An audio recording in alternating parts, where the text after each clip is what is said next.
Hey, I wanted to talk a little bit more about, well, the things that I've mentioned in the class, in the tutorial, and I will be using some scans, and in this case, this is a scan of Michelangelo. Well, not him, but but one of his works. It's a dying slave, one of the sculptures by the same name, and yeah, I'm gonna leave a link to this 3D scan. It's free of charge. There's a website that does all those scans of some of the most famous pieces of work when it comes to sculpture, and I personally find it to be the most well, with just regular quote-unquote regular 3D scans, I find this to be the best reference we can find, and as well, this is the best learning source there is, right? Because what those masters did was stripping away, in some sense, everything that is not important and trying to get to the most beautiful, to the essence of what we see, right? Of what they see, of what they perceive as a human body, human figure. And to me, Michelangelo he's the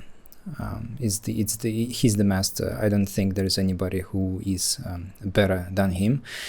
And it's a strange thing to say, perhaps, because we can begin arguing, right? We can say, well, what does best really mean? Because everybody is different, everybody's doing their different style and all of that, and I definitely agree with that. This is something that we've also talked about in the class. What I'm just trying to, I guess, say is that, to me, what Michelangelo achieved was the perfect way of visualizing a human body. I think if we try and create the most beautiful, the perfect vision of a human being, of a human body, of human being in a sculpture, I think we will end up somewhere here. Well, we'll definitely not end up here, because this is Michelangelo, right? This is still him as an individual and his mastery and all of that. But I think if we keep on trying, that ultimately we will end up in here. So in this sense, like I said in the tutorial, that was a very strong statement. I think when it comes to figurative sculpting, when it comes to human form in sculpture, I think Michelangelo has done everything there is to do in that medium.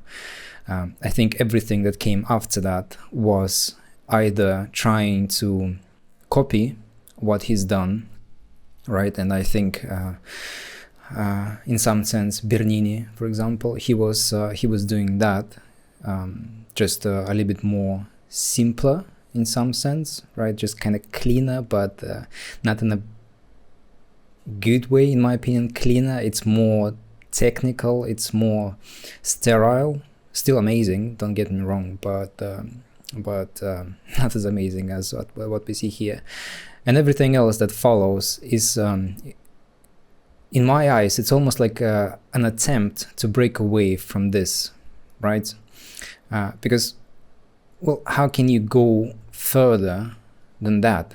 That's just the question. Like, if you're a sculptor and if you go back in history and you study things, right, and you look at the progression of sculpture and you look at the examples of sculpture, examples of mastery, you get to the point where Michelangelo appears on the scene, right? And you look at his work, and the question really is, like, so what's next?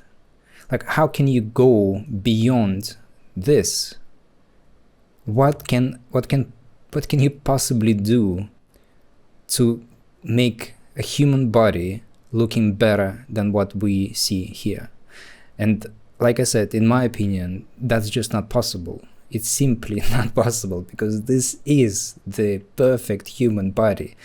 It's a crazy statement, I know, but I do believe in that. Like, I really do stand by it. It's just that this is the This is kind of the pinnacle of figurative sculpture, right? This is the uppermost limit of figurative sculpture, and everything else that we see is in some sense an attempt to do something different, right? And well, the results, we can study the results. We can study Rodin, we can study other sculptors, and we'll see basically where things has gone. And there are some examples where things ended up somewhere in here, right? There are some examples of sculpture that are more recent than Michelangelo, and they somewhat similar to what he has done, right? And I don't really I don't think that there was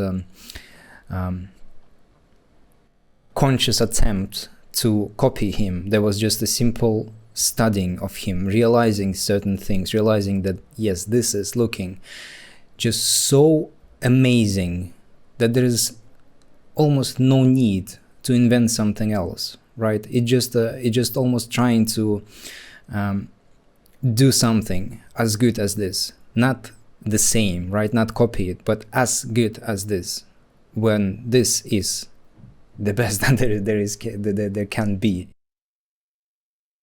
But what I wanted to, I guess, talk more about was not necessarily just this whole talk about Michelangelo, but a couple of things that perhaps would be a better illustration of what of some of the things that I wanted to talk about or just to show in the class, right?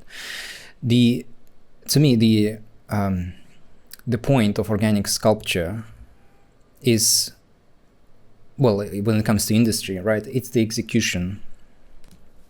The anatomy itself is a tool, which is also a new concept for me. Let's put it this way. I've only recently started to look at the anatomy as a tool, which is very different from what I was using it for. And this is, I think, is one of the issues that I do see, one of the reasons why I've decided to make that tutorial in the first place, because I feel like anatomy is not being used as a tool. I think anatomy is being used for the sake of just doing anatomy, and all the obsession with anatomy comes from that as well. It's almost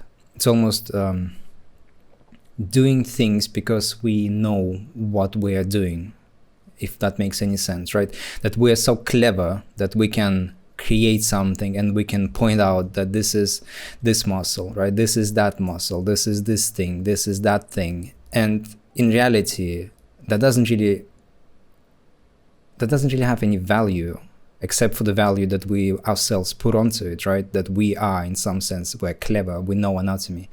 And I think there's something to the whole kind of obsession with anatomy that I do see. It has something to do with that, because I don't really see much of that in the not necessarily in the industry, but just out there, right, in the digital realm. And I'm not talking about the Michelangelo, I'm talking about figurative sculpture, just sculpture of this kind of nature, right? I don't really see that, because for the argument might be is that we don't really need it, because if we are working in the industry, what we do get to make is T-poses, right? The characters are standing in T-poses, so there's obviously no point in making something in this. My question here then comes, well, aren't we doing sculpture, right? Aren't those characters, they are sculptures, even though they are standing in T-poses? But if we are doing sculpture, then we need to be studying sculpture. And so if we are studying sculpture, we need to go back and look at all the examples, or some of the examples of the sculpture, right? Especially the ones created by the masters. And I don't really see that. So to me, it feels like the whole industry, the way it operates is, well, it operates from a point of the whole industry, from the point when the industry just got started, right? It's not like when we make T-poses of the characters, it's not like we go back and we study painting, we study sculpture. What we seem to be doing is we are studying the tools, right? We are studying how things work inside of ZBrush, how things work inside of a body, how things work inside of a Marmoset toolbag or Unreal Engine, whatever.